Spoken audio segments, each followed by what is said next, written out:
كنت طالب بعدني وجاني الأستاذ قال لي انهض حبيبي عرب لي جملة. متردد قمت والخافة تملي العين، خايف من جملته تكون مو سهلة. قلت له أستاذ حاضر وين الإعراب؟ قال لي اعرب عراق شي يسوى الدهلة. قلت له العين عين الله ترعاه، شامخ هالوطن ما يعرف الذل عالي وما نزل مرفوع دوم الراس، عنوان الشرف على العالي يتعلى، أما الراء روح المحبة وطيب، مثل التاج شعبه ومن ذهب أصله راجح بالعقول وحكمته جبال، موسوعة فكر والعالم تجله. قلت له الألف تدري ايش تعني عندنا أستاذ؟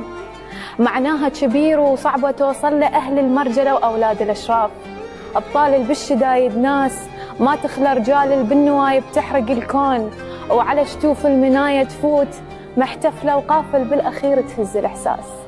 قصة من الإنجاز بدفترك سجله، قانون العدالة وحق الإنسان أسسها شعبنا وتنحسب لجله. وقف الأستاذ حاير ما أدري شي يقول، متعجب بكلامي شلون شي يرد له، صفق لي بحرارة وعينه تجري دموع، وهتف عاش العراق وعاش وهله، عاش العراق وعاش وهله.